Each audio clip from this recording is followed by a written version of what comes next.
2024 সালের জুলাই আগস্টের ছাত্র জনতার অভূতপূর্ব গণ অভ্যুত্থানের মধ্য দিয়ে প্রায় 16 বছরের ফ্যাসিবাদী শাসনের অবসান ঘটে 5ই আগস্ট 2024।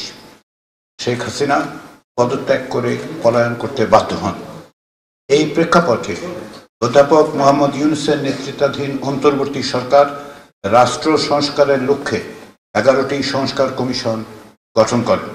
এর মধ্যে সংবিধান, নির্বাচন ব্যবস্থা, বিচার বিভাগ, জনপ্রশাসন, দুর্নীতি দমন কমিশন এবং পুলিশ সংস্কারের জন্য গঠিত 6টি কমিশন এবছরের ফেব্রুয়ারি মাসে তাদের সুপারিশ সম্বলিত প্রতিবেদনগুলো সরকারের কাছে জমা দেয়।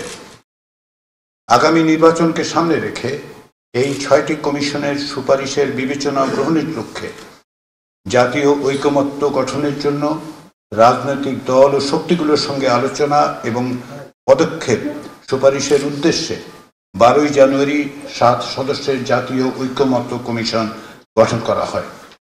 অন্তর্বর্তী সরকারের প্রধান উপদেষ্টা অধ্যাপক মোহাম্মদ ইউনূস এই কমিশনের সভাপতি। এই কমিশনের সহ সভাপতির দায়িত্ব আমার উপর অর্পণ করা হয়েছে। এই কমিশনের অন্য সদস্যরা হলেন ডক্টর বদিউল আলম মজুমদার, জনাব আব্দুল মঈদ চৌধুরী, জনাব সাফারাজ হোসেন, বিচারপতি এমদাদুল হক এবং ডক্টর ইফতেখারুজ্জামান। এই কমিশনের মেয়াদ 6 মাসের। এই কমিশনের কাজে সহযোগিতা করার উদ্দেশ্যে গত 6ই ফেব্রুয়ারি প্রধান উপদেষ্টার বিশেষ সহকারী হিসেবে সাংবাদিক মনির হায়দারকে নিয়োগ করা হয়। তিনি ঐকমত্য কমিশনের সঙ্গে যুক্ত আছেন এবং রাজনৈতিক দলগুলোর সঙ্গে যোগাযোগ এবং সমন্বয়ের দায়িত্ব পালন করছেন। গত 15ই ফেব্রুয়ারি থেকে এই কমিশন কাজ শুরু করে। কমিশনের উদ্বোধন উপলক্ষে ওই দিন প্রধান উপদেষ্টা ও কমিশনের সভাপতি অধ্যাপক ইউনূসের সভাপতিত্বে রাজনৈতিক দলগুলোর সঙ্গে সৌজন্য সভা অনুষ্ঠিত হয়। এই সভায় 34টি দলের মোট 104 জন প্রতিনিধি উপস্থিত ছিলেন। সভায় উপস্থিত সকল রাজনৈতিক দলের প্রতিনিধিরা সংস্কার প্রক্রিয়া এগিয়ে নিয়ে যেতে তাদের সংকল্পের কথা পুনরায় ব্যক্ত করেন। ওই সভায় রাজনৈতিক দলগুলোর অনুরোধের পরিপ্রেক্ষিতে 34টি রাজনৈতিক দলের কাছে 6টি কমিশনের পূর্ণাঙ্গ প্রতিবেদনের হার্ড কপি 22শে ফেব্রুয়ারির মধ্যে পৌঁছে দেওয়া হয়।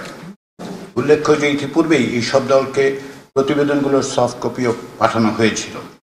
এরপর ঐকমত্য কমিশনের সদস্যরা 3 দফা বৈঠকে মিলিত হন এবং সংশ্লিষ্ট কমিশনগুলোর প্রতিবেদনগুলো থেকে গুরুত্বপূর্ণ সুপারিশগুলোকে চিহ্নিত করেন।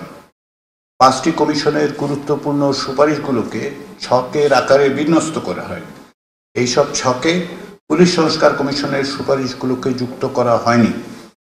পুলিশ সংস্কার কমিশন মনে করেন যে তাদের সুপারিশসমূহ প্রশাসনিক ব্যবস্থার মাধ্যমে বাস্তবায়ন সম্ভব।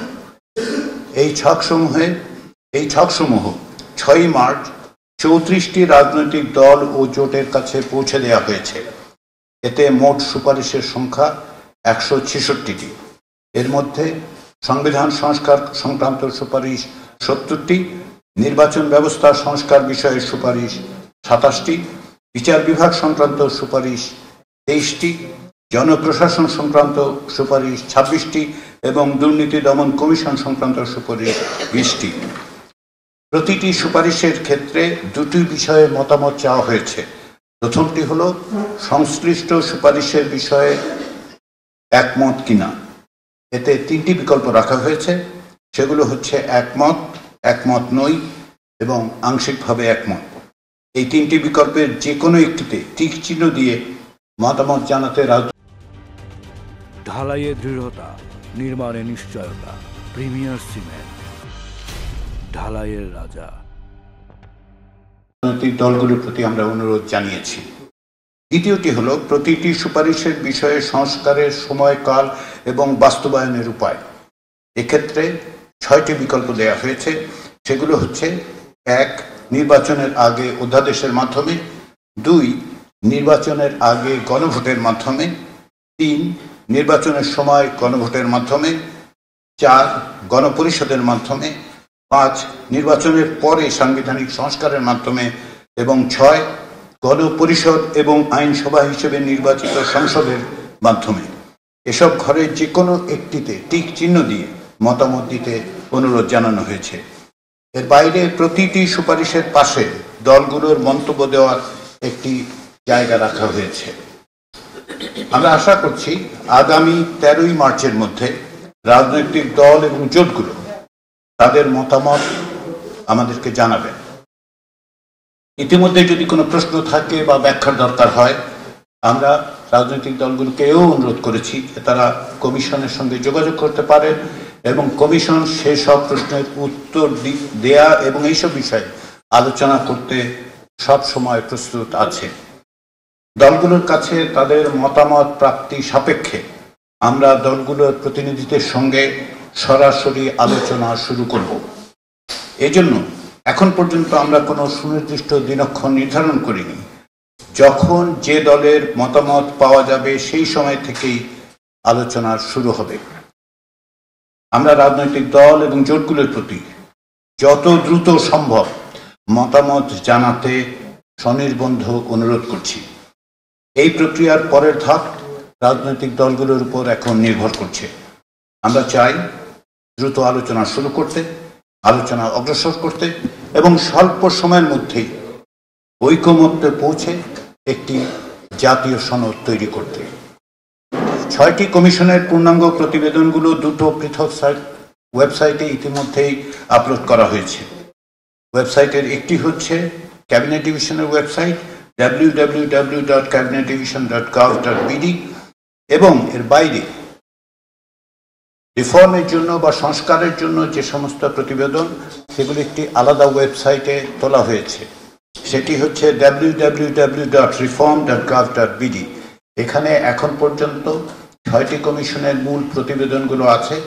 এর পাশাপাশি আমরা অন্যান্য যেই সংস্কার কমিশনের যে সমস্ত প্রতিবেদন পরবর্তী সময় পাওয়া যাবে সেগুলো সেখানে আমরা যুক্ত করব। তাছাড়া জনপ্রশাসন মন্ত্রণালয়ের পক্ষ থেকে এই প্রতিবেদনগুলোর পূর্ণাঙ্গ এবং সংক্ষিপ্ত ভাষ্য ইতিমধ্যে মুদ্রিত আকারে প্রকাশ করা হয়েছে।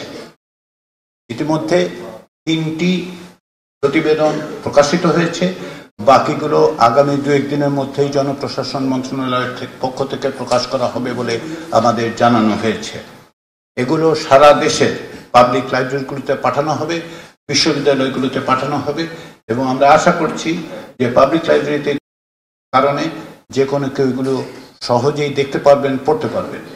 এই ওয়েবসাইটগুলোর অন্যতম উদ্দেশ্য হচ্ছে একই সঙ্গে জনগণের কাছে এবং আপনাদের কাছে অর্থাৎ গণমাধ্যমের মাধ্যমে সকলের কাছে এই সুনির্দিষ্ট সুস্পষ্ট সংস্কারগুলো উপস্থাপন করা, যাতে করে আপনারা এগুলি নিয়ে আলোচনা করতে পারেন এবং জনগণের দৃষ্টি আকর্ষণ করতে পারেন।